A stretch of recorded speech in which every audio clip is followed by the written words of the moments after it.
There's a pretty one, Ulysses.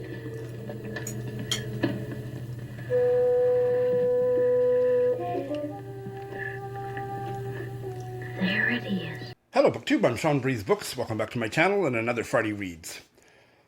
Oh, the smallest things fluster me. Oh, there's one. We have a lovely cleaning woman, friend of Mum's that does her cleaning, who comes into our place once a month. But whenever she leaves, there's various things we can't find. It takes us weeks to find them. And there were coasters strewn around this living room, and I couldn't find a one. And I do see one under a pile of books there, but there were a lot more than that. So that's what's flustered me. Other than that, I'm having a very good day. I hope you are too.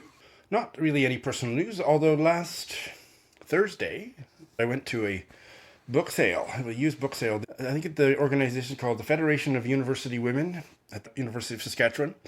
They put on an annual book sale. I'd never been before. I went with Mum, and oh my God, did I luck out. I got an uncarryable number of books that I think I'm going to do them all in one book haul, although I'm going to another one on Sunday, so I might do them all, do a mega book haul. No more reading epigraphs, and only very short excerpts for the books. There's a lot of fascinating looking, seeming, sounding books have come into the house in the last few days, and more to come, hopefully Sunday. That's all my news. Kenty's great. I'm great. And this is my first time filming in the living room since I got the stuff up on the walls and whatnot. So, without further ado, oh my God, an amazing mystery guest. And this week's mystery guest is the Sudanese writer based in Canada, Reem Jaffer, here to talk about her debut novel, A Mouthful of Salt. She's joining us today from London, Ontario. Should I say Dr. Jaffer, welcome. Just Reem is fine. Thank you. Nice to be here. I should have also said, in addition to being a writer, you're a physician and filmmaker, so you're a Renaissance person. Tell us about A Mouthful of Salt. A Mouthful of Salt is a story of three women in Sudan and South Sudan who are separated by time and by place, but are connected by the crimes in their families, so the crimes committed by the men in their families.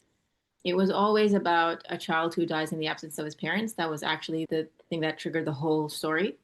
But it also touches on themes of women's rights, of racism, and it also talks about the beginnings of the separation between Sudan and South Sudan.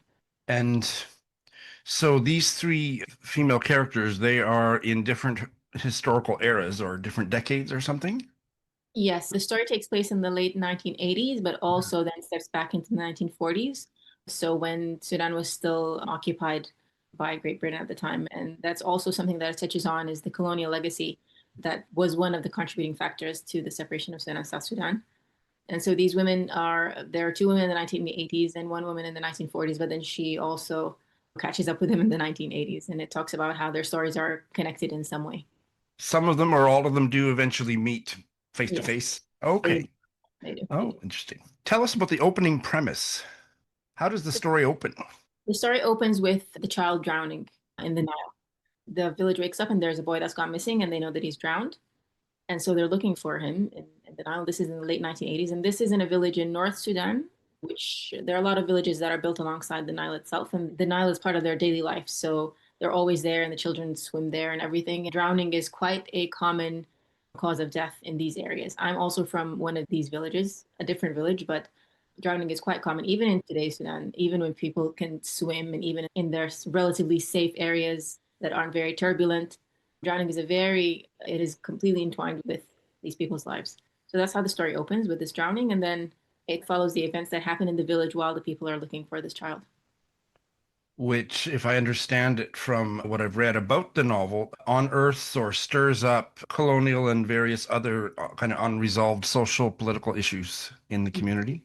Yes, exactly. There are a few things that happen while they're searching for the child. People like to think of it as a bunch of supernatural events. They're not really. They all have perfectly logical explanations, but then they are all directly leading to, or in some way, they lead to these secrets that have been buried all this time, which are related to things that happened way back then in the 1940s. In your acknowledgments, you say that this story was born out of a story that you were told or an anecdote that you were told many years ago. Tell us more about that. Yeah, that was the core thing around which the story was built. I was told a story by a friend of mine about her cousin who had to go somewhere and she left her child with her in-laws. He was only 3 years old. He was playing in front of the house and then he was hit by a car and he died. And so it was a very sad event. Just losing a child is one thing, but losing them while you're not there is something else. And her mother-in-law was crying and asking for her forgiveness because she hadn't taken care of this very valuable thing that she had supposedly kept safe with them.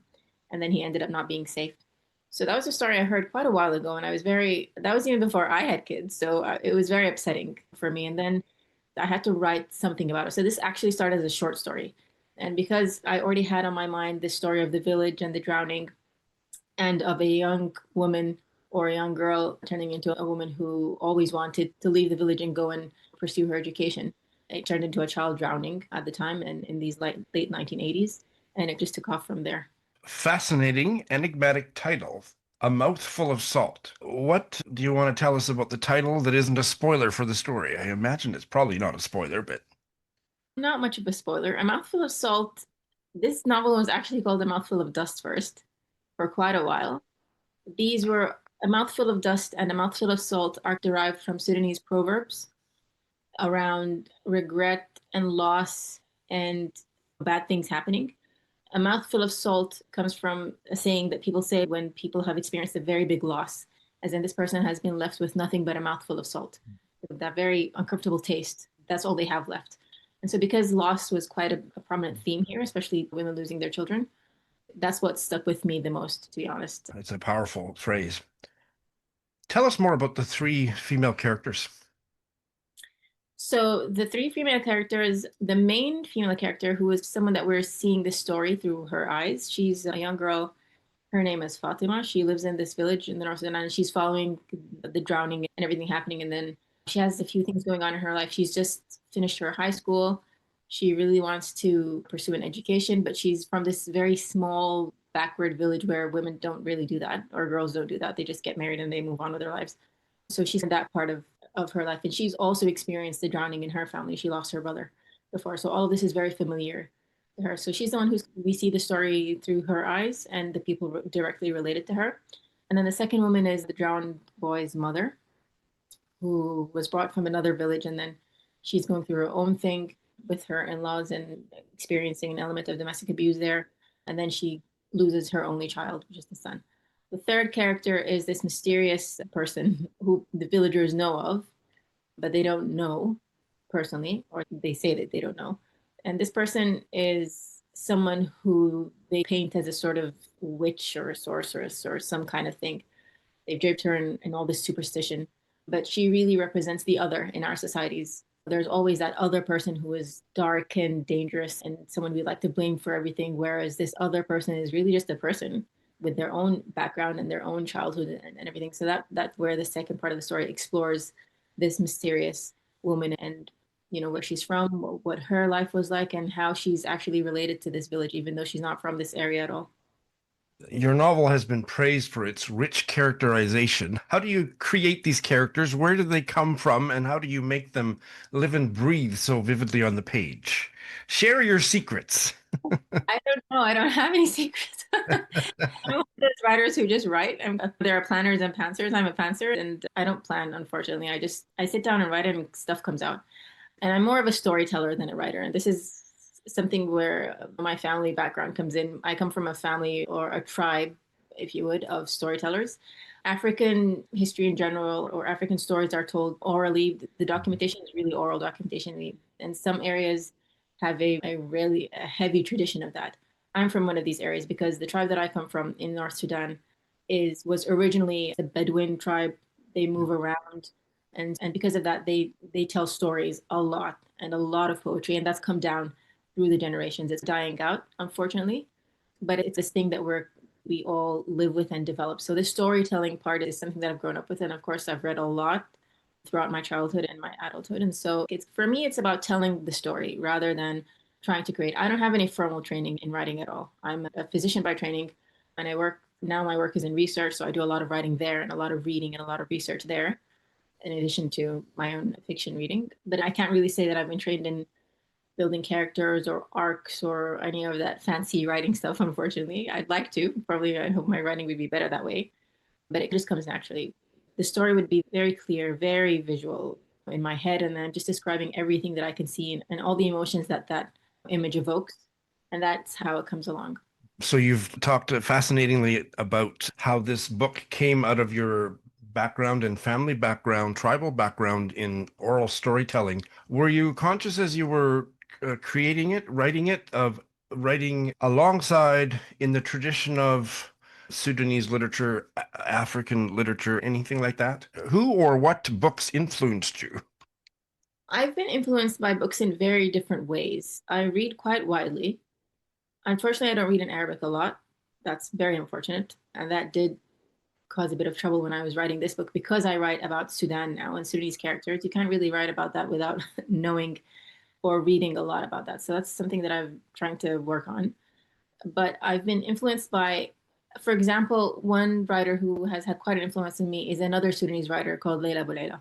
Mhm. And I discovered her quite late in life, and I'm very upset about that because for the longest time, I was only reading English, American literature, European literature, and where I grew up, we didn't really have a public library. It's whatever is available in bookstores, and that's really what was available, like Stephen King and Charles Dickens and all sorts of random stuff.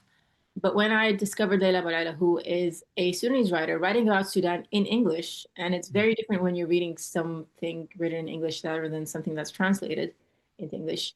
That was a turning point in my life where I discovered that I can write about these things in English. I don't have to write in Arabic about them because there are people like me who exist out there who are Sudanese or from any background, but they read in English and they might write in English. So it's okay. So that kind of gave me the permission to really dive into all these things that I wanted to explore.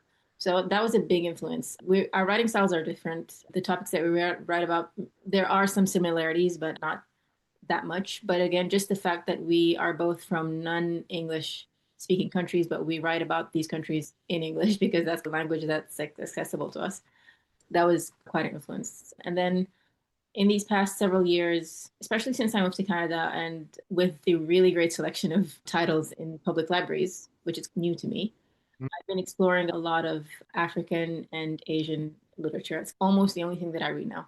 Not the only thing, I do read American and European as well, but it's mostly that. And it's really interesting because you get to discover such a wide, diverse world out there, which you wouldn't really have access to in any other way.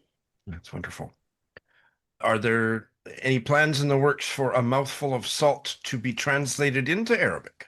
Yes, actually, it's being translated into 6 other languages now. We've already signed contracts for Dutch, Turkish, Arabic, French. What was the last one? Italian, I think.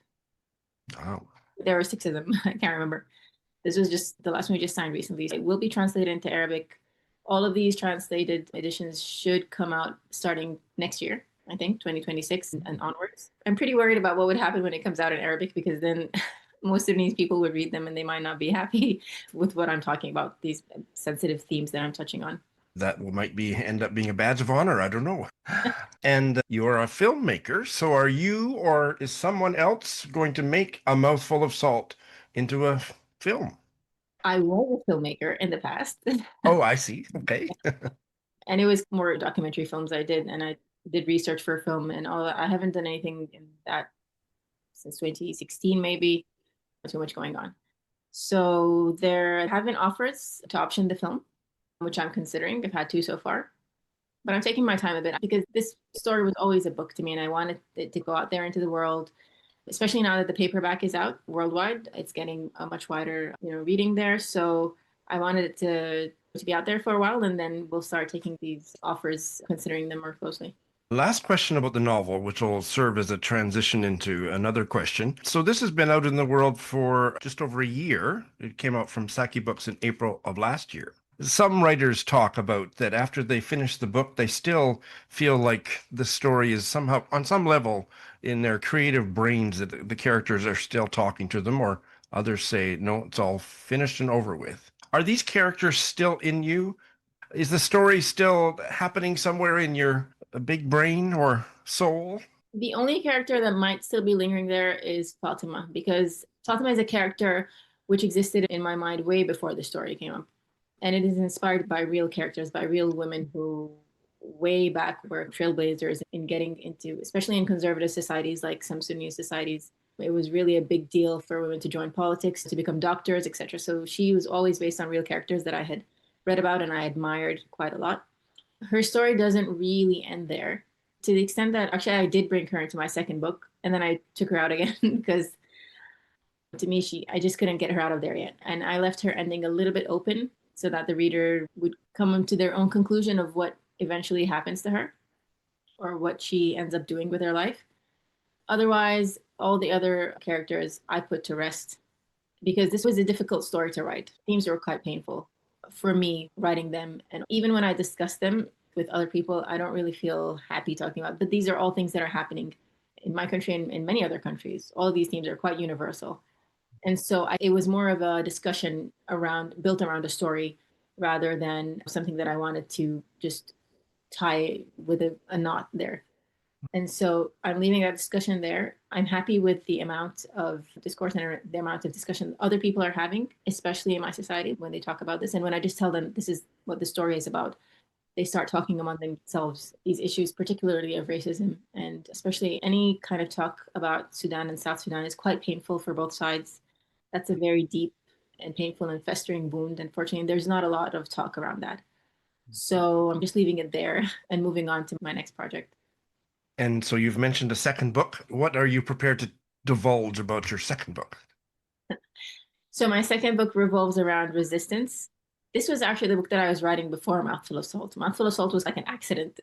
I write short stories mostly, and then sometimes these short stories get longer and longer. That's what happened with A Mouthful of Salt, and that's also what's happening with this book. It was a group of short stories about several characters who exist in the same place and they're crossing paths, and then because they're all dealing with the same question of resistance. And this is also based on events in Sudan and also several other countries, like during the Arab Spring, for example. But because in Sudan we have these actions of popular resistance, which go back decades.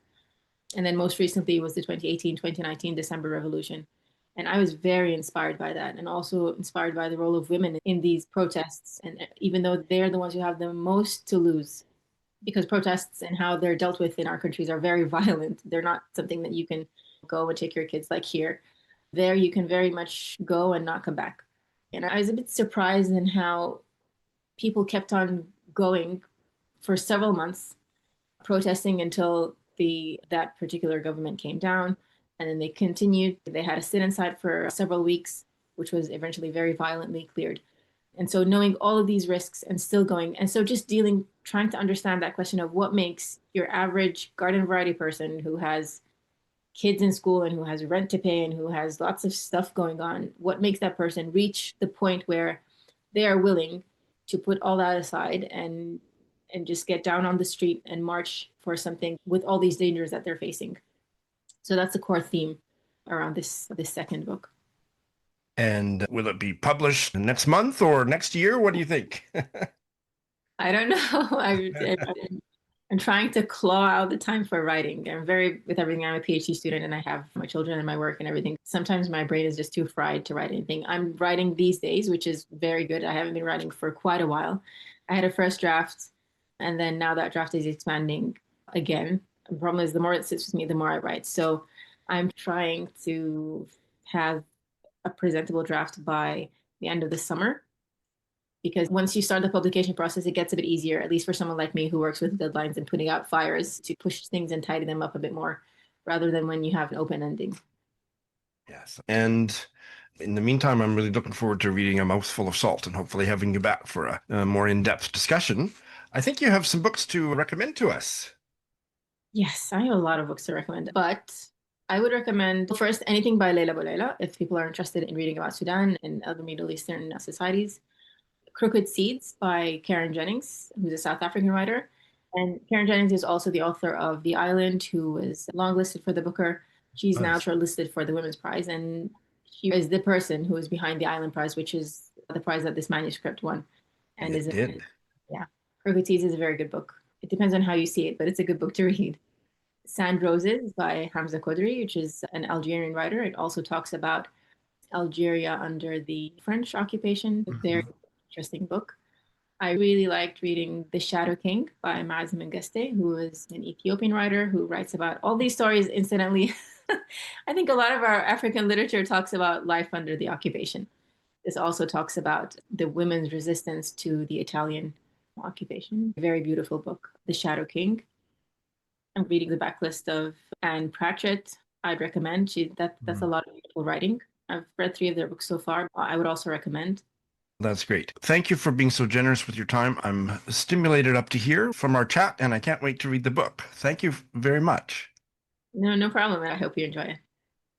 Yes, that novel sounds interesting. She was fascinating, and in fact, to kind of transition into Patreon news, I don't really have any other than that right now. My patrons over on my Patreon account, information on how to join that fun club below in the show notes, are currently voting on the book club reads for 2026, and A Mouthful of Salt is currently at number 2, so we're definitely going to read it next year. I hadn't told any of my patrons that Reem was my mystery guest this week, so they'll be particularly interested in that, I think. And if you join my Patreon in the next, I don't know, day or 2 days, I can't remember when the poll ends, you can vote too. I completely forgot about the Week in Review, and I did put up 2 videos. The first one was the book club that I have with Chris, Dorian, and James about various Edith Wharton books. And this one, we're discussing her collected novellas, Old New York. What a fascinating conversation. What a brilliant collection of linked novellas. They weren't linked, but they're all connected. And the second one was a wonderful chat I had with Virginia Evans, the American author of one of the best books I've read this year, The Correspondent. We had a really great chat about it. It's only 27 minutes long. It's a book that I recommend passionately to you. Do check it out. So, I finished 3. And I'm going to be starting 2. That's progress, isn't it? I have finished for short September. It's now mid-October, but you know me. The German novella, Old Rendering Plant by Wolfgang Hilbig, translated from the German by Isabel Fargo Cole. And I didn't end up liking this as much as I thought I would. I had read the first 10 pages to Lindy during the concussion reading project, and I was beguiled by those. What is beguilement? The noun form of beguile? The beguiling, the beguilement didn't last very far into it, but there were still parts of it that I really enjoyed. I did love the writing. I have since done a little research into Wolfgang Hilbig, and he was a poet as much as he was a prose writer. And perhaps for better and for worse, you can really see that here. But his sentences, spidery, half a page and a half long sentences, are stunning, almost all of them.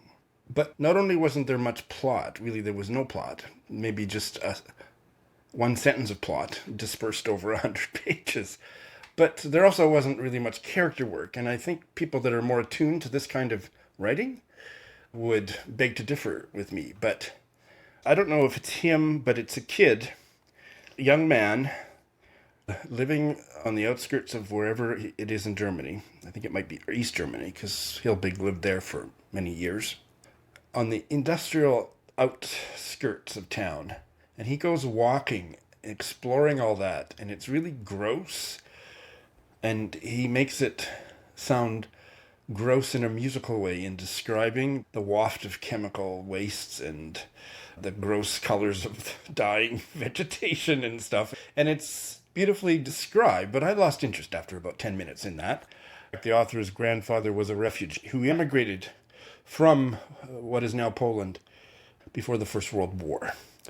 And so there would have been some ethnic stereotyping and prejudice and stuff that I think is really what, to the degree that there's any character work in here, it's about that feeling of being almost reviled and excluded and on the outskirts.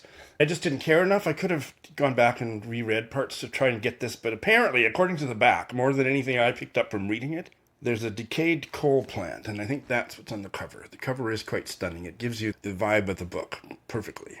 And there's rumors, and it's nuanced, that you almost miss it, that people get murdered there, or they just disappear from this part of the outskirts of town or whatever, and a lot of them were the underclass of laborers. Let me just say here that Wolfgang Hilbig's ex-wife wrote a stunning memoir that I read a couple of years ago, Natasha Woden, that is about that, those displaced laborers. Her family were Ukrainian, and they ended up being forced laborers in Germany, and then what happened after the end of the war was terrible. And that memoir is called She Came from Mariupol, translated from the, I think, German, by Alfred Kweppers. It's one of the best nonfiction books I've read in my life. So I think there was some of that same kind of stuff, like these people that went disappearing, but there wasn't enough that you could grab onto for me. It was a little too poetic. But then later, according to the back, I couldn't follow this in the narrative. It gets turned into an abattoir, a rendering plant. And again, it's the scum of town that work there. It reminded me a lot of the caste system in India, the untouchables that did certain kind of work and nobody would talk to them. I don't want to make too much of a comparison, but that's what it made me think of. And he wants to work there. He hardly ever comes home. We don't get any information about who his parents are. Does he have brothers and sisters? He just talks in a very abstract way about the family. And at first they scold him for coming home so late from his wanderings in this malodorous part of town that's gross. And then they just don't care anymore. And that's basically the story. It sounds like I didn't like it at all, and I did. I marked some things that were just gorgeous. But I didn't. I got about 11, maybe 12% of it. I'm glad I read it. I'd be hard-pressed to try another one by him if they're all like this, because this was just too abstract, and I don't mind a novel without any story, but I need characters. And it was all just the poetic eye. I didn't have a sense of who this kid was at all. So, wasn't for me. Might be for you. I got along quite a bit better with another one that Did I read this for Shorty September, or was it for Women in Translation? It would have qualified for both. I think it was for Shorty September. I don't think I finished any of the books that I started reading for Women in Translation, which was in August. Stay tuned. About Uncle by Rebecca Gisler, translated from the French, I believe, translated from the French by Jordan Stump. And the characters were much, much more vivid. It doesn't take much to be more vivid than the characters in Old Rendering Plant, but yeah, I did enjoy this. I didn't love it, but I liked a lot of things about it. It's about young adult siblings. I don't know how old they are, in their 20s maybe, I'm not sure. They are Swiss, but their mother was from France, and their uncle has either always stayed living in France or moved back to France, and now he's alone, and the mother, this uncle's sister, has no desire to come and look after him and end up changing his nappies. So her kids do. They move in with him and they look after him. And I told you when I first started, lots of bathroom descriptions of what a piggy is when he eats and when he uses the loo that I didn't really need in my life, or in my reading life, and I thought if there was going to be one more chapter like that, I was going to bail. By the time we got more chapters like that, I was basically hooked, because there was much more of a story to it. The uncle is a really eccentric guy, and he's not that old. He's maybe in his 50s. That's what just makes me think that his niece and nephew are maybe in their 20s. Never married, was in the army, and then his dad took 5 years to find a job for him, and he was working in the garden at a nunnery, at a convent. And eventually he was so bad at that after several years of doing that work, the convent people moved him into the kitchen where he peeled vegetables or something. And that's the only work he's ever had. Drives a moped that will hardly go, and he has various obsessions, and he lives like a pig. And that part was really gross to read about.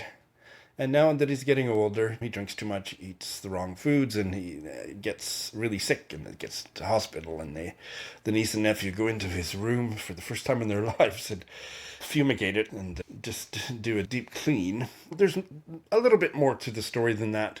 But I did find that the sentences here were also spidery, but in a way that virtually every sentence told was a little narrative. And I really like that. Can I find one?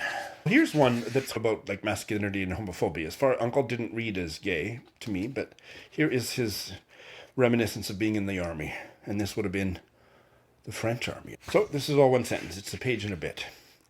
Uncle says he could never keep in step with the others. He was always a little behind. 1, 2, 1, 2, like an overweight crab. Left, right, left, right. That's how you were supposed to walk. One step after the other like everyone else. And Uncle is always telling us how, during a parade, the corporal halted the regiment. and how the corporal wanted them to get rid of that faggot who's singing in that high-pitched voice, and how the corporal yelled, "Where's the faggot?"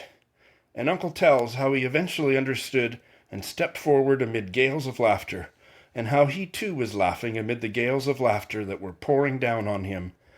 And when I hear that story, I always imagine how the corporal must have stood in front of Uncle, and how he must have yelled at him, and how the corporal used Uncle as an example to make it clear to the conscripts that not even the tiniest nub of eccentricity would be tolerated, that they had to keep in step both literally and figuratively. It was better for everyone, and that was a lesson they could use all their lives. And Uncle never fails to specify that it was him singing in that high-pitched voice, just in case my brother and I didn't understand. And he always laughs when he tells that story, and we laugh along as if we were there with him in the ranks, all three of us soldiers in the service of our fatherland. So that's quite poignant, and there's so many like that, and so many more sentences like that are just like potted narratives. So I enjoyed that. I didn't get deeply invested in it. I enjoyed the writing. The story was a bit too absurd for me in places, and the grotesque stuff, I didn't hate it, but it's just whatever. But I wasn't made to care about the characters. I was interested in them. So, probably a 4-star read. You might like it better than I did, but I'm glad I read it. I enjoyed it. Of the books I finished this week, the book that I absolutely loved, in a complicated way as well, but no, just loved it. It was a exuberant 5-star read for me. The Irish novel Though the Bodies Fall by Noel O'Regan. This is part of my Mikiko reading project. I'll put a link to that in the show notes. This was a 2023 novel, and I've been reading it quite avidly for a couple months or more. I have to recommend it with the proviso, with the kind of, it's not a trigger warning, but this is a really depressing story. But it's not all dark. There's love and healing, but not much.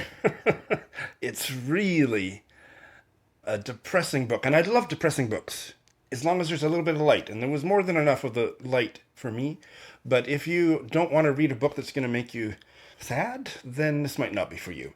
Our protagonist is Michael, and I think he's about 30, I don't know exactly, maybe 40, and he's living alone in the family home at the edge of a big cliff at Kerry Head in Ireland. It was his grandparents' house and then his parents' house. It's where he grew up.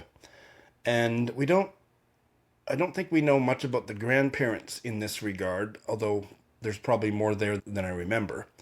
But certainly, starting with his grandparents, the family became involved in trying to intervene when people, because it was this spot, the edge of the cliff, they're just steps from the edge of the cliff.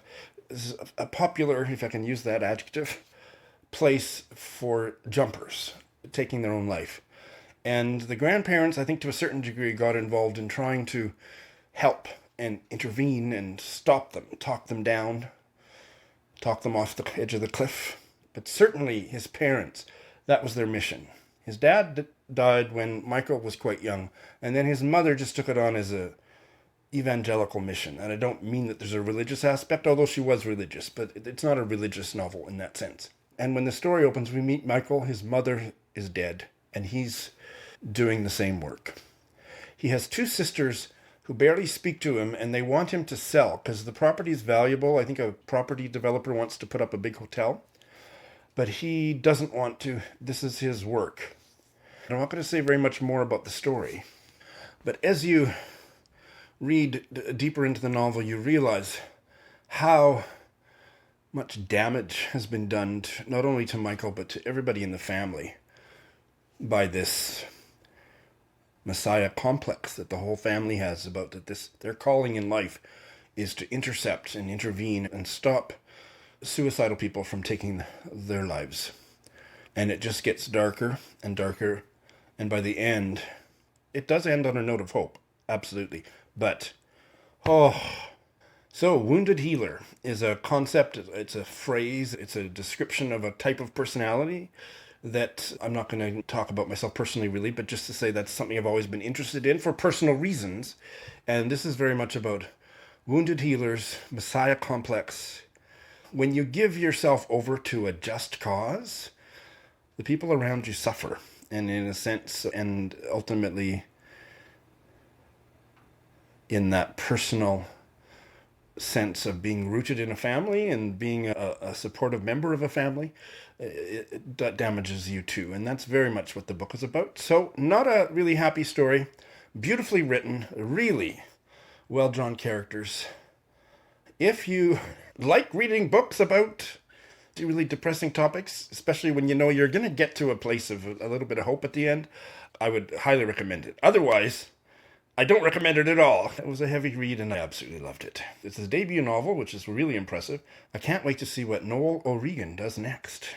So that's what I finished. So in terms of vibes, these two I just talked about, both are about people being stuck in their home and not able to move on and do maybe what they want to do, feeling a sense of either responsibility or in some way not able to move forward, held captive by the past. Especially Michael here, but both of them really, became unmoored psychologically and they stopped taking care of themselves. Michael too, not to the degree that Uncle did, but it was fascinating to read these two at the same time. They really spoke to each other in that way. I'm very much enjoying Mary Barton by Elizabeth Gaskell, which I'm reading for Victober, and I just read an incredible chapter about a fire. The mill in the town where these poor people live burns down, and the whole town realizes that the owners probably have a good insurance policy, and maybe they even lit the fire, but they don't give a rat's ass whether their factory or whatever it is burns down. So the fire department comes. This is in 1848 or something, 1840s. And our protagonist and her girlfriend, Margaret, they rush to the fire, and then they watch at the back of the building and realize to their horror that one of Mary Barton's best friend, her dad's best friend, Mr. Wilson, is trapped. Mary Barton grew up with the Wilson kid, and they watch the Wilson kid. He's not a kid, he's a man now, and he's in love with Mary Barton. And they watch him rig a ladder from the next door building into the building because the ladder wouldn't reach from the ground up, and rescue his dad. And it's just really powerful, beautifully written, and the fact that young man that saved his dad and one other man was in unrequited love with the protagonist, Mary Barton. I wonder where the story's going to go from that. And that curiosity led into me getting started with this Palestinian novel, Gaza Weddings by Ibrahim Nasrallah, translated from the Arabic by Nancy Roberts. I have just read 25 pages and I absolutely love this. And in the first chapter, the next door lady comes over and talks to one of the twins and convinces her that her twin sister should get engaged to and marry this next door neighbor's son. And the twin is just waking up and confused and loves this next door neighbor. We find out, especially as we read on in the book. And that's how they end up getting hitched. But this next door neighbor boy has long had a crush on the twin who didn't answer the door, which I believe was Lamis. What else do I want to say about Gaza Weddings? Most fascinating cover picture I've seen in a long time. Just spend a minute looking at that. In fact, I'll put it on the screen in JPEG format so you can just look at that picture of those two twins. What a fascinating picture.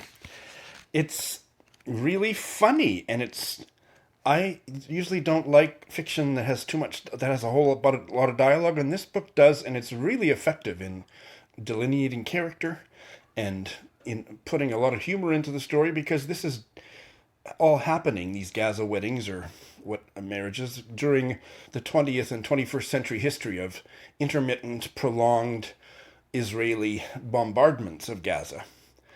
And there's all this humor about love and trust and friendship and next door neighborliness and all that stuff. It's just lovely. I'm really enjoying it. This is for my Patreon book club. We're discussing it at the end of this month. So if you join soon enough, you can be part of that discussion. But boy, this one's really grabbed me.